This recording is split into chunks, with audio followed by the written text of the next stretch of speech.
श्री हरदास रमा एकादशी व्रत कथा। राजा मुचुकुंद, शोभन एवं चंद्रभागा की कथा। भाव विहल होते हुए अर्जुन ने कहा, हे श्री कृष्ण, अब आप मुझे कार्तिक माह के कृष्ण पक्ष की एकादशी की कथा सुनाइए। इस एकादशी का क्या नाम है तथा इसमें किस देवता का पूजन किया जाता है? इस एकादशी का व्रत करने से किस फल की प्राप्ति होती है? कृपा करके ये सब विधान पूर्वक कहिए। भगवान श्री कृष्ण ने कहा, हे अर्जुन, कार्तिक माह के कृष्ण पक्ष की एकादशी का नाम रमा एकादशी है। इसका व्रत करने से सभी पापों का शमन हो जाता है। इसकी कथा इस प्रकार है, ध्यान पूर्वक श्रवण करो। पौराणिक काल में मुचुकुंद नामक एक राजा राज्य करता था। इंद्र, वरुण, कुबेर, विभीषण आदि उसके मित्र थे। वह अत्यंत सत्यवादी तथा विष्णु भक्त था। उसका राज्य बिल्कुल निष्कंटक था। उसकी चंद्रभागा नाम की एक कन्या थी, जिसका विवाह उसने राजा चंद्रसेन के पुत्र शोभन से कर दिया। वह राजा एकादशी का व्रत बड़े ही नियम से करता था तथा उसके राज्य में सभी कठोरता से इस नियम का पालन करते थे। एक समय की बात है कि शोभन अपनी ससुराल आया हुआ था। वह कार्तिक का महीना था। उसी मास में महापुण्यदायिनी रमा एकादशी आ गई। इस दिन सभी व्रत रखते थे। चंद्रभागा ने विचार किया कि मेरे पति तो बड़े दुर्बल हृदय के हैं, वह एकादशी का व्रत कैसे करेंगे, जबकि पिता के यहाँ तो सभी को व्रत करने की आज्ञा है। मेरे पति राज आज्ञा का पालन करेंगे तो उसका अत्यंत कष्ट होगा। चंद्रभागा को जिसका डर था वही हुआ। राजा ने आदेश जारी किया कि इस समय उनका दामाद राज्य में पधारा हुआ है, अंतः समस्त प्रजा विधान पूर्वक एकादशी का व्रत करे। जब दशमी आई तो राज्य में ढिंडोरा पीटा। उसे सुनकर शोभन अपनी पत्नी के समीप गया तथा बोला, हे प्रिय, तो मुझे कुछ उपाय बतलाओ, क्योंकि मैं उपवास नहीं कर सकता। यदि मैं उपवास करूंगा तो अवश्य मेरी मृत्यु हो जाएगी।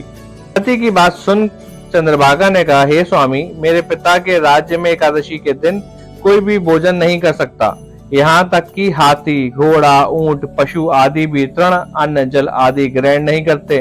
तो भला मनुष्य कैसे भोजन कर सकते हैं? यदि आप उपवास नहीं कर सकते तो किसी अन्य स्थान पर चले जाइए, क्योंकि यदि आप रहेंगे तो यहाँ आपको व्रत तो अवश्य करना पड़ेगा। पत्नी की बात सुन शोभन ने कहा, हे प्रिय, तुम्हारी राय उचित है, परंतु मैं व्रत करने के बचने से किसी अन्य स्थान पर नहीं जाऊंगा। अब मैं व्रत अवश्य करूंगा, परिणाम चाहे कुछ भी क्यों ना हो। भाग्य में लिखे को भला कौन टाल सकता है। सभी के साथ शोभन ने भी एकादशी का व्रत किया तथा भूख एवं प्यास से अत्यंत व्याकुल होने लगा। सूर्य नारायण भी अस्त हो गए तथा जागरण के लिए रात्रि भी आ गई।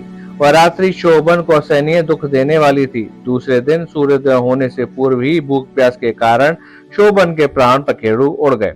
राजा ने शोभन के मृत शरीर को जल प्रवाह कर दिया तथा अपनी पुत्री को आज्ञा दी कि वह सती ना हो एवं भगवान विष्णु की कृपा पर विश्वास रखे।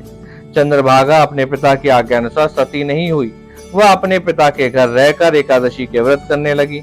उधर रमा एकादशी के प्रभाव से शोभन को जल से निकाल लिया गया तथा भगवान विष्णु की कृपा से उसे मंदराचल पर्वत पर धन धान्य से परिपूर्ण तथा शत्रु रहित देवपुर नामक एक उत्तम नगर प्राप्त हुआ। उसे वहां के राजा बना दिया गया। उसके महल में रत्न तथा स्वर्ण के खंभे लगे हुए थे। राजा शोभन स्वर्ण तथा मणियों के सिंहासन पर सुंदर वस्त्र तथा आभूषण धारण किए बैठा था। गंधर्व तथा अप्सराएं नृत्य कर उसकी स्तुति कर रहे थे। उस समय राजा शोभन दूसरे इंद्र के समान प्रतीत हो रहा था।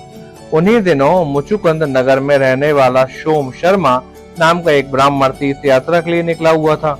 भ्रमण करते करते वह शोभन के राज्य में जा पहुंचा तथा उसने देखा वह ब्राह्मण उसको राजा का जमाई समझकर उसके निकट गया। राजा शोभन ब्राह्मण को देख आसन से उठ खड़ा हुआ तथा उसने अपने ससुर तथा स्त्री चंद्रभागा की कुशल क्षेम पूछने लगा। शोभन की बात सुन सोम शर्मा ने कहा, हे राजन, हमारे राजा कुशल से हैं तथा आपकी पत्नी चंद्रभागा भी कुशल है। अब आप इतना वृत्तांत बतलाइए। आपने तो रमा एकादशी के दिन अन्न जल ग्रहण न करने के कारण प्राण त्याग दिए थे। मुझे बड़ा विस्मय हो रहा है कि ऐसा विचित्र एवं सुंदर नगर, जिसको ना तो मैंने कभी सुना है और ना ही कभी देखा है, आपको किस प्रकार प्राप्त हुआ? इस पर शोभन ने कहा, हे देव, ये सब कार्तिक माह के कृष्ण पक्ष के रमा एकादशी के व्रत का फल है। इसी से मुझे यह अनुपम नगर प्राप्त हुआ है, किंतु ये अस्थिर है। शोभन की बात सुन ब्राह्मण बोला, हे राजन, अस्थिर क्यों है तथा स्थिर किस प्रकार हो सकता है? आप मुझे समझाइए।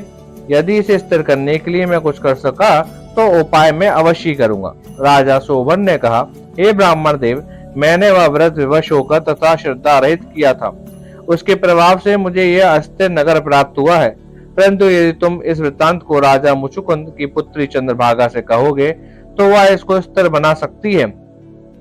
राजा शोभन की बात सुन ब्राह्मण अपने नगर को लौटा तथा उसने चंद्रभागा से संपूर्ण वृत्तांत कह सुनाया। इस पर राजकन्या चंद्रभागा बोली, हे ब्राह्मण देव, आप क्या वह सब दृश्य प्रत्यक्ष देखकर आए हैं या अपना स्वप्न बता रहे हैं? चंद्रभागा की बात सुन ब्राह्मण बोला, हे राजकन्या, मैंने तेरे पति शोभन तथा उसके नगर को प्रत्यक्ष देखा है, किंतु वह नगर अस्थिर है। तू कोई ऐसा उपाय कर जिससे वह स्थिर हो जाए। ब्राह्मण की बात सुन चंद्रभागा बोली, हे ब्राह्मण देव, आप मुझे उस नगर में ले चलिए। मैं अपने पति को देखना चाहती हूँ। मैं अपने व्रत के प्रभाव से उस नगर को स्थिर बना दूंगी। चंद्रभागा के वचनों को सुनकर वह ब्राह्मण उसे मंदराचल पर्वत के समीप वामदेव के आश्रम में ले गया। वामदेव ने उसकी कथा को सुनकर चंद्रभागा को मंत्रों से अभिषेक किया। चंद्रभागा मंत्रों तथा व्रत के प्रभाव से दिव्य देह धारण करके पति के समीप चली गई। शोभन ने अपनी पत्नी चंद्रभागा को देखकर उसे प्रसन्नता पूर्वक आसन पर अपने समीप बिठा लिया। चंद्रभागा ने कहा, हे स्वामी, अब आप मेरे पुण्य को सुनिए। जब मैं अपने पिता के घर में 8 वर्ष की थी, तभी से मैं सविधि एकादशी का व्रत कर रही हूँ। उन्हीं व्रतों के प्रभाव से आपका यह नगर स्थिर हो जाएगा तथा सभी कर्मों से परिपूर्ण होकर प्रलय के अंत तक स्थिर रहेगा।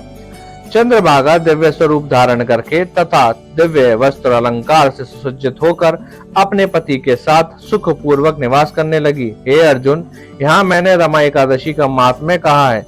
जो मनुष्य रमा एकादशी के व्रत को करते हैं उनके सभी पाप नष्ट हो जाते हैं। जो मनुष्य रमा एकादशी का महात्म्य सुनते हैं वह अंत समय में विष्णु लोक को जाते हैं। कथासार। भगवान श्री हरि अत्यंत दयालु एवं क्षमावान है।